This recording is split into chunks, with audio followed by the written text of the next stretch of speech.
এটা কিসের ব্রেকফাস্ট? এত কিছু এখন সকালবেলা খেতে হবে আবার। আর রিসেন্টলি তো আমার বাড়ি ক্লিন করতে বেশ ভালো লাগে।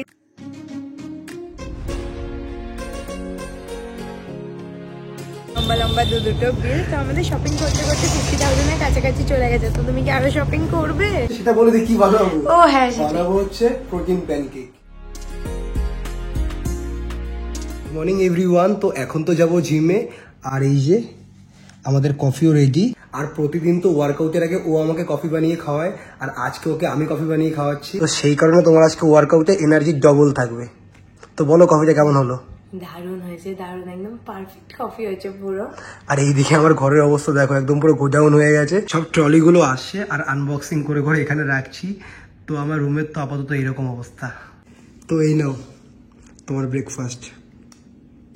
এটা কিসের ব্রেকফাস্ট? এত কিছু এখন সকালবেলা খেতে হবে আবার। ও তো সকালবেলা শুধু কফি খেয়ে জিমে যায়, বাট আমাদের জিম ট্রেনার ওকে স্ট্রিক্টলি বলেছে যে সকালবেলা কিছু প্রোটিন জাতীয় খাবার খেয়ে জিমে যেতে। তো সেই কারণে ওকে আজকে বানিয়ে দিলাম হচ্ছে rice cake with peanut butter, আর উপরে অ্যাড করা আছে ব্যানানা।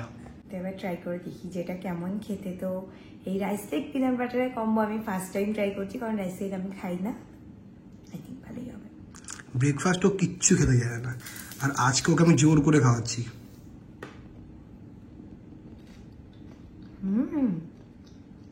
বলো কেমন? আসলে পিনাট বাটারটা তো চকলেট ফ্লেভার, আর উপরে বানানা দিয়ে ইয়াম্মি লাগছে। ইয়াম লাগছে, ইয়াম। তো জিম থেকে বেরিয়ে আসলাম হচ্ছে সুপার মার্কেটে, কারণ আমাদের কিছু গ্রসারি শপিং করার আছে। তো ফার্স্টে আমার নেওয়ার আছে হচ্ছে এই যে আমন্ড মিল্ক, আর ও নিচ্ছে হচ্ছে মিল্ক, নর্মাল মিল্ক। তো এই যে আমাদের আজকের মতো গ্রসারি শপিং ডান। তো আমি তো বাড়িতে ফিরে ফ্রেশ হয়েও নিয়েছি। আর রিসেন্টলি তো আমার বাড়ি ক্লিন করতে বেশ ভালো লাগে। তো সেই কারণে বাড়ি ক্লিন করার জন্য আমি টুকটাক নতুন নতুন জিনিস অর্ডার করে ট্রাইও করতে থাকি। তো সেই কারণে আমি রিসেন্টলি একটা নতুন জিনিস অর্ডার করেছি, যেটা দিয়ে বাড়ির যে কোনো পার্ট ক্লিন করা আমার জন্য অনেকটা বেশি ইজি হয়ে যাবে। মেইনলি বাথরুম আর কিচেনের পার্টটা ক্লিন করা তো এটা দিয়ে খুবই ইজি। তো ভাবলাম প্রোডাক্টটা তোমাদের সাথে শেয়ারও করি। তো আমি রিসেন্টলি অ্যামাজন থেকে অর্ডার করেছি হচ্ছে আগারোর এই রয়্যাল ইলেকট্রিক স্পিন স্ক্রাবারটা। তো এটা আমি কিভাবে ইউজ করি তো চলো তোমাদের সাথে শেয়ার করি। তো এটা হচ্ছে আগারোর রয়্যাল ইলেকট্রিক স্পিন স্ক্রাবার। আর এই স্পিন স্ক্রাবারটার বক্সের মধ্যে তো আছে ঠিক এতগুলোই অ্যাক্সেসরি, আর এটা দিয়েই আমরা খুব তাড়াতাড়ি আর ইজিলি বাথরুমের বেসিন, ফ্লোর, টাইলস, কিচেন আর সাথে রুমের অন্যান্য পার্টগুলো খুব সুন্দরভাবে ডিপ ক্লিন করতে পারি। তো এটাই হচ্ছে মেইন ইউনিট, আর এটারই সামনের পার্টটার সাথেই আমরা আদার্স যে অ্যাক্সেসরিজ গুলো আছে সেটা অ্যাটাচ করতে পারবো। এন্ড এই স্পিন স্ক্রাবারটার মেইন ইউনিটের উপরেই দেওয়া আছে এটার পাওয়ার সুইচ, এন্ড এটার গ্রিন লাইটটা হচ্ছে এটার ব্যাটারি ইন্ডিকেটর, এন্ড এটার স্পিড লেভেল সুইচ করার জন্য তো আমাদের এই পাওয়ার বাটনটাকে দুবার ক্লিক করতে হবে। আর এটা দিয়ে তো সবকিছু সুন্দরভাবে ডিপলি ক্লিন করার জন্য এটার মধ্যে দেওয়া আছে একটা লার্জ ব্রাশ, এটা হচ্ছে স্মল ব্রাশ, আর এটা হচ্ছে পয়েন্টেড বিসেল ব্রাশ, আর এটার সাথে আছে একটা এক্সটেনশন টিউব। তো দাঁড়িয়ে ফ্লোরে কোনো কিছু ক্লিন করার জন্য তো এক্সটেনশন টিউবটা খুবই হেল্পফুল, আর এটাকে তো হাইট অনুযায়ী অ্যাডজাস্টটা করে নেওয়া যায়। তো আমি তো ফার্স্টে বিগ ব্রাশটা দিয়ে বাথরুমের ফ্লোরের টাইলসটা ক্লিন করছি। এটা দিয়ে খুব ইজিলি স্ক্রাবিং করা হয়ে যায়, বডিতে কোনো রকম কোনো প্রেসার দিতে হয় না। আর পয়েন্টেড বিসেল ব্রাশটা দিয়ে তো খুবই ইজিলি বাথরুমের কর্নারে জমে থাকা নোংরাগুলো সেকেন্ডের মধ্যে ক্লিন হয়ে গেছে। বাড়িতে তো বাথরুম ক্লিন করাটাই সবচেয়ে কঠিন একটা কাজ, বাটি আগারোর ইলেকট্রিক স্পিন স্ক্রাবারটা দিয়ে তো খুব ইজিলি বাথরুমের ফ্লোর থেকে শুরু করে ওয়াল সবকিছু সুন্দরভাবে ডিপ ক্লিন হয়ে গেছে। তো বাথরুমের ফ্লোরের সাথে সাথে তো এটা দিয়ে খুব ইজিলি কিচেন, বেসিন, ডাইনিং এরিয়াও ক্লিন করা যায়। সেগুলোর জন্য এক্সারসাইজে আছে হচ্ছে এই fibre sponge brush, normal sponge brush, এটা হচ্ছে ক্লথ ব্রাশ, আর এটা হচ্ছে উল ক্লথ ব্রাশ। আর এই অ্যাটাচমেন্ট গুলোকে তো মেন বডির সাথে অ্যাটাচ করার জন্য দেওয়া আছে একটা ভেলক্রো ব্রাশ, আর এই ভেলক্রো ব্রাশটাকে মেন বডির সাথে অ্যাটাচ করে দিতে হবে, আর তার উপরে জাস্ট আদার্স অ্যাটাচমেন্ট গুলো আটকে দিলেই এটা রেডি। তো বাথরুমের সাথে সাথে তো বাথরুমের বেসিনটা ক্লিন করাও প্রচুর টাফ, অনেক ঘষে ঘষে সেটা ক্লিন করতে হয়। বাট এবার আমি ইউজ করছি হচ্ছে স্মল বিসেল ব্রাশটা দিয়ে, আর এটা দিয়ে বডির কোনো প্রেশার ছাড়া জাস্ট র্যান্ডামলি ধরে রেখেই আমার বেসিনটা ঠিক এতটাই ক্লিন হয়ে গেছে। আর আগারোর এই ইলেকট্রিক স্পিন স্ক্রাবারটা দিয়ে তো আমি বাথরুমের সাথে সাথে বাথরুমের যে বেসিনের আয়নাটা আছে সেটাকেও খুব ইজিলি সুন্দরভাবে ক্লিন করে নিচ্ছি। তো এবার তো আমি চলে এসেছি এটা দিয়ে কিচেনের সেলফটা ক্লিন করার জন্য। আর এই ইলেকট্রিক স্ক্রাবারটাকে ফুল চার্জ করার পরে তো এটাকে টানা 90 মিনিট ইউজ করা যায়। এটাকে চার্জ করার জন্য দেওয়া আছে একটা USB-C চার্জিং কেবল, এন্ড এটার হচ্ছে 2500 mAh এর ব্যাটারি। আর এটাকে ফুল চার্জ করতে তো টাইম লাগে মাত্র 3 থেকে 4 ঘন্টা। আগারোর এই রয়্যাল ইলেকট্রিক স্পিন স্ক্রাবারটা দিয়ে তো তোমরা দেখলেই যে বাথরুম কিচেনের এই কঠিন পার্টগুলো ক্লিন করাও ঠিক কতটাই ইজি। তো এই প্রোডাক্টটা তো হেল্পফুল হওয়ার সাথে সাথে আমার জন্য একদম মাস্ট বাই একটা প্রোডাক্ট। তো এটা তো আমি নিয়েছি অ্যামাজন থেকে। তো প্রোডাক্টটার লিঙ্ক আমি ডিসক্রিপশনে আর ফার্স্ট কমেন্টে পিন করে দিয়েছি, তো চেক করে নিও। তো এখন বাজছে হচ্ছে বিকেল 5:30 আর আমি জাস্টে আসলাম চন্দ্রানীদের বাড়িতে। আর এসে ওকে বললাম যে আমার জন্য 1 কাপ কফি বানিয়ে দিতে, যেহেতু আজকে ওরা তো কফি খাওয়া হয়নি। তো এই যে ম্যাডাম সেই কারণে আমাকে বানিয়ে দিয়েছে কড়া করে 1 কাপ ব্ল্যাক কফি। আর একজন দেখো কি করছে, চানাচুর খাচ্ছে। সেটা না মানে না, এত গরম পড়েছে, আমি সিরিয়াসলি দিশা পাচ্ছি না গরমে কি করবো। ও তো কফি খাচ্ছে, বাট আমার একদমই কফি খেতে ইচ্ছা করছে না, তো আমি একটা ভুজিয়া খাচ্ছি। এটা চানাচুর না, এটা আজকে নিয়ে আসলাম মোটে গ্রসারি থেকে আসার সময়। আর সত্যি বলতে আজকে যা গরম পড়েছে, আমি আজকে আর পাচ্ছি না ফুল প্যান্ট পরতে, তো আমি এই জন্য এই প্যান্টটাই পরে নিয়েছি।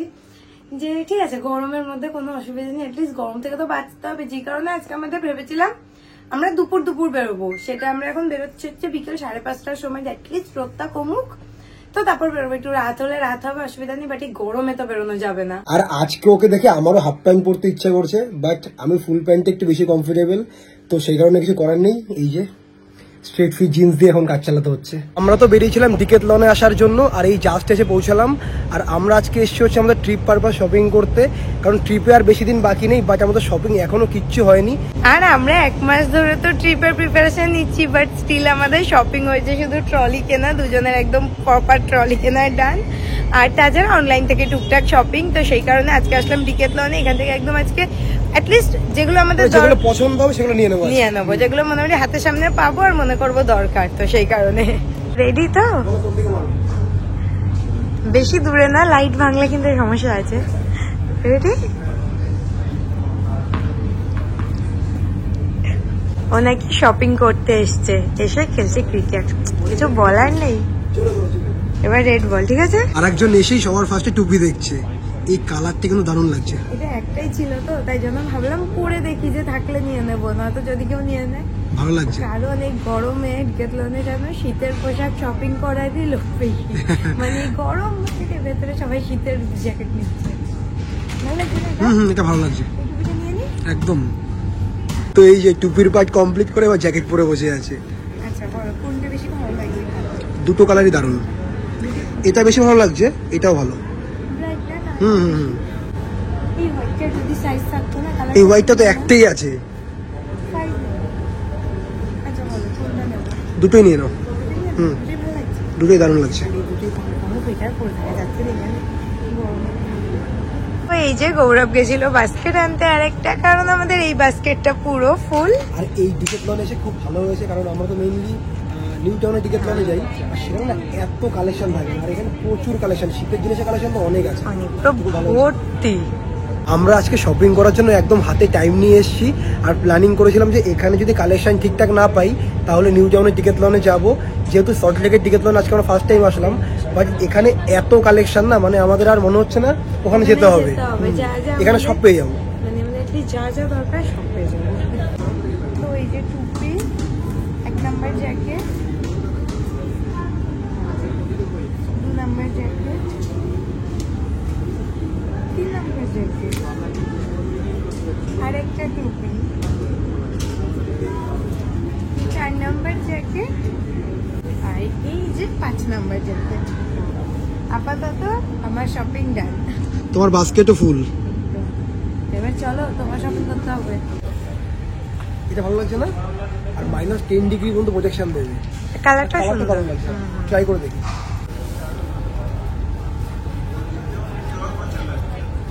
ভালো লাগছে কালারটা, পারফেক্ট। আমি না আগের দিন এটা এক্সেল দেখেছিলাম, কিন্তু এখানে নেই। এই কালারটা দারুণ ছিল, এই কালারটা খুব সুন্দর। অনলাইনে অর্ডার করে দাও তাহলে এখনই। এটা অনলাইনে বসে অর্ডার করতে। এটা ফাইনাল। হ্যাঁ, এই দুটোর মধ্যে কোনটা ভালো লাগছে? এই গ্রিনটা, আমারও গ্রিনটা ভালো লাগছে। গ্রিনটা কালারটাই বেশি সুন্দর, সোবার কালার। ব্লুটা এমনি নর্মালি সব ব্লু গুলোর মতো, এবার একটু মানে এই দুটোর আনতে যে এটা দেখতে ভালো লাগছে, এটা নিয়ে নাও। এখানে না সবকিছু ঠিক আছে, বাট ছেলেদের টুপির কালেকশন তেমন কিছু নেই। এই একটা ছিল আর এই একটা ছিল, তো সেই কারণে এই দুটোই নিয়ে নিচ্ছি। দারুণ কালার, বরফের মধ্যে হোয়াইট হোয়াইট দারুণ লাগবে। এটা বরফের মধ্যে পড়তে পারবো না, একদম পাতলা। এটা জাস্ট র্যান্ডামলি পরার জন্য ভালো ভালো। এটা নিয়ে নিতে হবে। আর আমরা না এই শীতের ড্রেস নেওয়ার জন্য ডিক্যাথলনটাই কেন চুজ করেছি বলো তো? আমরা মোটামুটি যেটুকু যা রিসার্চ করেছি, যেটুকু যা খুঁজেছি, তার মধ্যে আমাদের মনে হচ্ছে যে ডিক্যাথলনের জ্যাকেটের কালেকশন সবচেয়ে বেস্ট। হ্যাঁ, আই মিন কি বলো, এরকম শীতের জায়গায় পরার জন্য তো ডিক্যাথলন বেস্ট। মানে এত অপশন অন্য কোথাও নেই। আর এই সময় তো এখন পাবোই না কোনো জায়গায় স্টোর ডিক্যাথলন ছাড়া, তো ভালোই হয়েছে। এই জন্য একবারে পুরো ভর্তি ভর্তি শপিং হয়ে গেছে, একদম কালেকশন পেয়ে এটাও নিয়ে নিলাম তাহলে। হ্যাঁ, তো এই যে ডিক্যাথলনে এসছে, আর একজন ট্র্যাক প্যান্টের সেকশনে আসবে না, সেটা তো হতেই পারে না। ট্র্যাক প্যান্টের কালেকশন বেড়ে যায়, তো আজকে নিচ্ছে সেটা। এদিকে একটা ব্লু কালার, একটা গ্রে কালার। আমাদের শপিং ডান। এই যে আর এই যে হচ্ছে আমাদের লম্বা লম্বা দুটো বিল। তো আমাদের শপিং করতে করতে 50,000 এর কাছাকাছি চলে গেছে। তো তুমি কি আরো শপিং করবে? এটা কোনো কথা বলো, যেটুকু লাগবে সেটুকু তো শপিং করতেই হবে। এখনো অনলাইনে অনেক কিছু অর্ডার দেওয়া আছে, আর তারপর তো লাস্ট মিনিট শপিং এখনো বাকি। সেটাই, এগুলো জাস্ট হলো না, আজকে আমাদের মোটামুটি 50 to 60% শপিং ডান। তো জাস্ট এই ওদের বাড়িতে আসলাম, আর আজকে তো আমরা কি হয়েছে, প্রথমে শপিং পুরো ফ্লোতে করে নিয়েছি। বাট যা শপিং আমরা করেছি, এরকম 3টে ব্যাগও সমস্ত কিছু ধরতো না। বাট জ্যাকেটগুলো আমরা কিনেছি হচ্ছে প্যাকেবেল, তো সেই কারণে ওদেরকে বলিয়ে প্রত্যেকটা জায়গায় যেভাবে প্যাকিং করিয়ে নিয়ে এসেছি। তো তারপর ফাইনালি একটা ব্যাগে সমস্ত কিছু ধরেছে। তো এই যে আর একজন বাড়িতে এসে ফ্রেশ ট্রেশ হয়ে রান্নাঘরে চলে এসছে, কারণ ওকে আজকে আমি রাস্তায় বলেছি যে নতুন একটা রেসিপি বানানো শেখাবো। তো সেই কারণে বাইরে আজকে কিচ্ছু খায়নি। আর ম্যাডাম রান্না করতে খুব একটা ভালোবাসে না, বাট নতুন নতুন রান্না এক্সপেরিমেন্ট করতে খুব ভালোবাসে। তো সেই কারণে তো মনে হচ্ছে ভীষণ এক্সাইটেড, তাই তো নাকি? একদম নতুন একটা জিনিস বানানো শিখবো না, তো এক্সাইটমেন্ট তো থাকবেই। তো সেই কারণে আমি বাড়িতে এসেই রান্নাঘরে এসে জিনিসপত্র মানে হয় না জোগাড় করতে লেগে গেছি, যাতে তাড়াতাড়ি জিনিসটা করতে পারি। তো খাবারটা বানাতে কি কি ইনগ্রেডিয়েন্টস লাগবে, তো সেটা তো মেইন শেফই শেয়ার করবে। তো এখানে আছে হচ্ছে রোল ওটস, তো এটাকে সরাসরি গ্রাইন্ড করতে হবে। আর লাগবে হচ্ছে বানানা, কোকোয়া পাউডার, মিল্ক, আর এর সাথে অ্যাড করবো হচ্ছে প্রোটিন পাউডার। আচ্ছা, এইটুকুই? কোনো আর বানাবো হচ্ছে, সেটা বলে দিই কি বানাবো। ও হ্যাঁ, বানাবো হচ্ছে প্রোটিন প্যানকেক। একদম। তো এই যে হচ্ছে আমাদের প্যানকেকের বাটার হয়ে যাচ্ছে, ব্যাটার রেডি। তো এটা কিছু ঠিক হয়েছে না? এটাই ঠিক? না, এটাই ঠিকঠাক। এটাই ঠিকঠাক না? আচ্ছা। ও, এর মধ্যে তো অলিভ অয়েল অ্যাড করলাম না, যেগুলো অলিভ অয়েল দিতে হবে। অলিভ অয়েল অ্যাড করোনি? ও না, মনে নেই। আচ্ছা ঠিক আছে, এখন করলে হবে। কতটা দেবো? 1 স্পুন। ঠিক আছে না? একদম।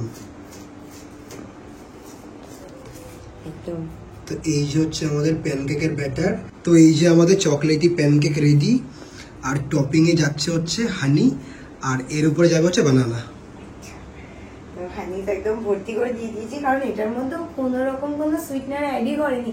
আমি জানি যদি মিষ্টি না হয় তো সেই কারণে ভর্তি করি। তুমি তো মিষ্টি ভালো খাও না, হানি এত বেশি করে অ্যাড করছো কেন? না, স্টিল কোকোয়া পাউডার আছে না, ওইটা লাগবে। আর এবার দেবো কি বানাবো, তাহলে ফার্স্ট বাইটটা তুমি ট্রাই করো। তুমি করো না ফার্স্ট বাইটটা ট্রাই। না, কারণ এটা আমি বানিয়েছি আজকে, তো ফার্স্টটা তোমাকেই ট্রাই করতে হবে। আচ্ছা ঠিক আছে। তারপর যদি বলো খেতে ভালো হয়নি, তাহলে আমি খাবোই না, তো সেই কারণে। আমার রেসিপি কোনোদিন খারাপ হতে পারে? সেটাই, একদম দেখে মনে হচ্ছে চকলেটি একদম টেম্পটিং লাগছে না? সেটাই, পুরো ভর্তি করে কোকো পাউডার অ্যাড করা তো।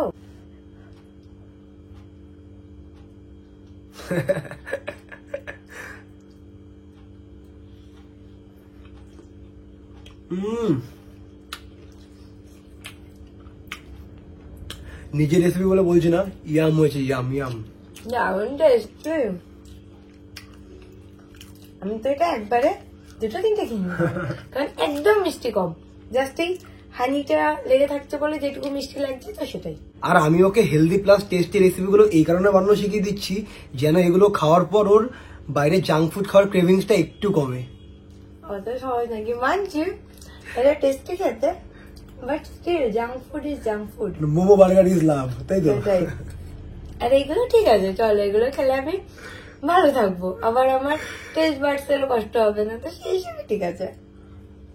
আমি খেতে তো বলো এটা কেমন হয়েছে? 10 on 10 তো? একদম 11 on 10, 12 on 10।